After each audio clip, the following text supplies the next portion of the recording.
everybody, coming in now with the latest Taff's words. Plenty to talk about this time, of course. Josh Labardi re-signing for the club is the best news ever, and those of you who watch this quite regular was basically expecting me to go into full meltdown if he had have signed for Forest Green Rovers. So to be honest with you, I'm absolutely thrilled that he's come back to us. And you know, even if he'd gone elsewhere, as long as he didn't go to Forest Green, I wouldn't have minded that much. But I'm absolutely buzzed that he's come back to us.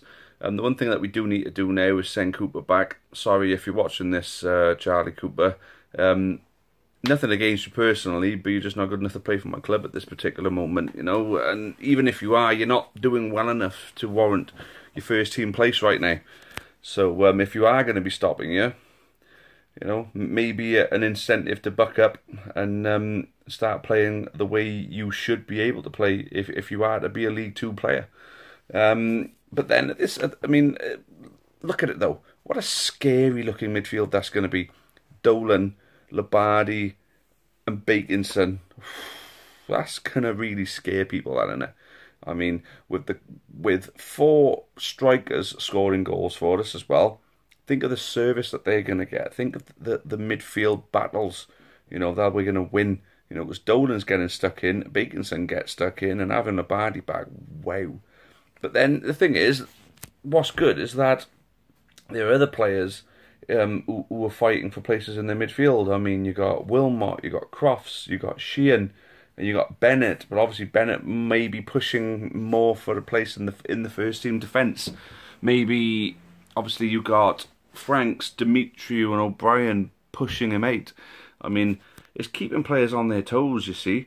And I think Labardi signing is just going to bring something completely not new or even so much fresh, but for this season, it's going to bring a new sort of perspective to the way that we're going to play our football. I mean, what happens with the captaincy now? I mean, is Crofts going to give the captaincy up?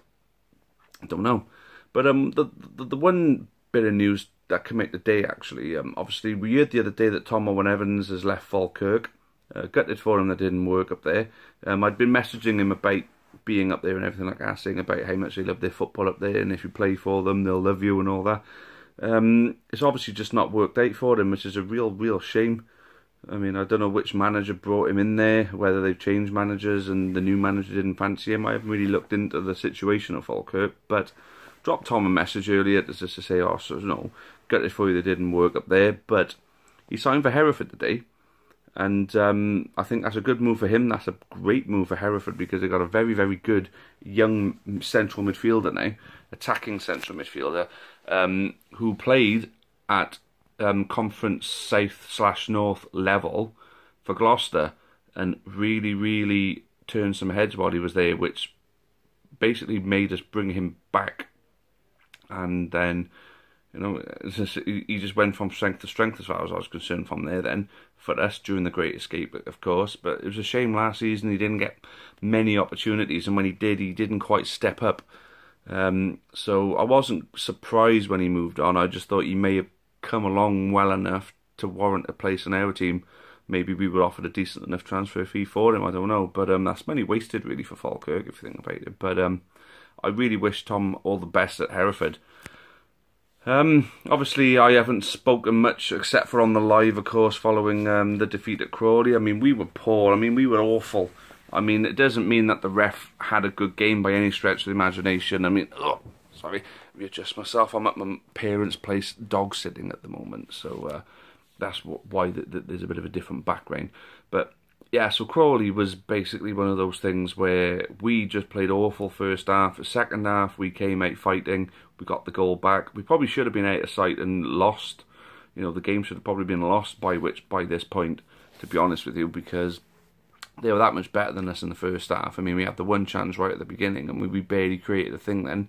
And it was chance after chance for them. It was last-ditch challenge after goalkeeper save, or, you know, last-ditch blocks and things like that.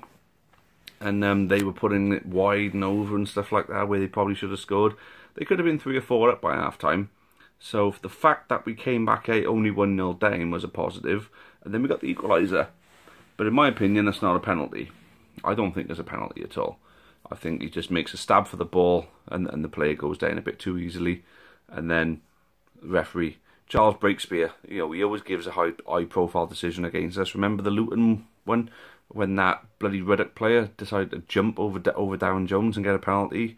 Darren Jones didn't even touch it, and the bloke even admitted that he dived afterwards. You think Breakspear would be a little bit reluctant to just go throwing penalties around against us after he did that to us? I mean, if it's a penalty, it's a penalty. You got to give it. But this, if there's any date, it's not a penalty. In my opinion, it's completely not a penalty. So he's given the penalty and it's changed the game. They've gone 2-1 up, then they go 3-1 up, then they go 4-1 up, and think. I mean, yeah, we got to defend better to stop those goals from coming in. The point I'm making is that if we don't concede that penalty, I think we end up winning that game because we came out that much better than them at the beginning of the second half. But we let our heads drop after the penalty, which is something we don't do often this season. Something that we haven't done often, like obviously against Mansfield and Yeovil, we let it happen. But we haven't let our heads drop in other games. We've come back fighting and we've actually ended up getting wins. And we probably would have got a win if not for Trevor Kettle against Macclesfield, of course. But, these things happen. We got to deal with them. We didn't deal with it against Crawley, but against Bury we did. Bringing it on well now. I mean, obviously the news of Labadi signing would have probably given the players a bit of a boost because apparently they were all buzzing about it, just as buzzing as us supporters. A few cynical supporters obviously had decided to, stick the boot into Labadi after he decided not to sign the contract. I think maybe, Flynn basically said that, he understands completely why he didn't sign in the first place, but the fact that he signed for us now and turned other clubs down speaks volumes of his commitment to this club. So I can't wait to see him back in action for us. Really, really can't wait. So Bury was really, I didn't go. I never really go on the Tuesday night games unless they're local. I think Swindon in the not the Carabao Cup, the what's it called Cup, the Checkatrade Trophy. I went to go and watch the Swindon game in the Checkatrade Trophy, and we obviously lost that 1-0. But I went because it was only an hour down the road on a Tuesday night, so coming back home it wasn't that late getting to bed, so I was fine in the morning. Bury, on the other hand, Leanne went and she came home at about 2:30 in the morning. I was up and had an important work meeting first thing in the morning with a customer, and if I'd have been going in there like a zombie, it wouldn't have gone as well as it actually ended up going. So it was good. It was a good meeting as it went, and it wouldn't have been a good meeting if I'd have turned up, after a night game away as far as Bury. So I didn't go. I thought, by the signs of Tim Thrave's commentary, we were getting battered in the first half, and again, like Crawley, probably should have been down by more. But this time we fought and got the goal. I think the manager made the right choice in taking Cooper off because, to be honest with you, I mentioned the thing about Cooper. I've given him the chance. I mean, after that Swindon game that I went to, I said, I'll take Cooper home. I'll take him back to Forest Green. I'll pay for the petrol, and it'll be the best contribution I've made to the club in years. That's what I said on Facebook. That offer is still open, by the way, if anybody from the club is watching. But all I heard was, and Cooper's on the ball, and now they're going to be coming back at us. And I think, well, he obviously given the ball away there. Cooper, he's giving it away again. And then Cooper, and then a Bury player. Obviously, I think ended up giving it away to that Mayer player, the guy who was apparently completely running the show. Cooper come off, so many come on, and then all of a sudden the game flipped. And by the signs of the people from the people up there, we could have ended up winning that game in the end. And their pressure, even though they put some pressure on us, it stopped it, it halted it. The pressure was completely relieved, and we were actually pushing for a winner ourselves. So for me, if Cooper ever plays another game of football for us, I got to go to Flynn and say, why are you playing the player for? I mean, it's one thing to take a chance on him and bring him on loan, but if he's not good enough, he's just not good enough. You've got to leave him out of the team. I mean, against Crawley, I think it was at the point when it was 2-1. I think it was 2-1. Sheehan went off for Harris. Now, if that had been Cooper going off, because the guy just looks lost all the time. He never seems to know where to position himself. But when he's got the ball at his feet, he looks scared. If he'd have gone off 2-1. I think it was 2-1 or 3-1 at that point. It wasn't 4-1. I remember.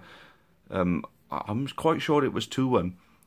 And obviously, if Cooper had gone off and Sheehan had stayed on, and Sheehan was actually linking well with the other players. I don't know whether Sheehan's got a fitness issue. I'm not sure, but I can't help but think that if he'd made that substitution right, we could have ended up putting that one back, or even turning it round completely. Just 2-1. But look, at the end of the day, Flynn's got more things right this season than he's got wrong. I mean, continues to play Cooper, for me, is more often going to be the wrong decision. If you look at the games Cooper figured in, I'm sure Cooper came either off the bench or he started against Yeovil. Cooper played a part in the Yeovil game. Cooper played a part in the Mansfield game. Cooper was playing against Macclesfield. I think Cooper played the full 90 minutes against Macclesfield. And I think he played against Cambridge when we went 2-0 down. I'm not 100% on that one. But some of our more disappointing games this season and results this season, Cooper has been involved in. And when Cooper's not been involved, we end up doing good things. So what I think is either send him back if we can. I don't know if there's an agreement that we got to keep him. I don't know what wages we're paying, but we've got to find a way of freeing up those wages and seeing if it can be utilised somewhere else on the field. I don't know. It's not my job to do that, of course. It's down to Flynn. Maybe Flynn's got a plan to bring better out of Cooper. I don't know. But all I know right now is I'd rather not see him in a Newport County shirt again. Oh, sorry. Lost my camera there. So sorry, I know this has been a bit of a Cooper bashing, and it's nothing to do with my hatred for Forest Green Rovers. At the end of the day, if the player's playing for us, he's playing for us. Just because they're his parent team, it doesn't mean a thing to me. End of the day, the guy's just not good enough to play for us at this moment. And you can understand why Forest Green were moaning about him. And for those of you who watch these blogs regularly, I was supportive of him at the beginning. For me, he's had his chance. He hasn't taken that chance. Gotta go. So yeah, I think personally, I mean, it's looking good at the moment. There's players coming back from injury. Hopefully Baconson and Dolan will be ready for Saturday.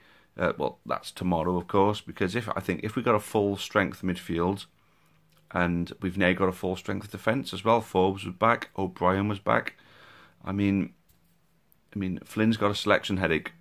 The only complete and at a 100% out at the moment is, of course, Franks for the stupid red card. I mean, it was a silly challenge, but for me, it was a booking challenge. I mean, I think he's in control of himself. His foot's not up in the air. He's not at a dangerous level.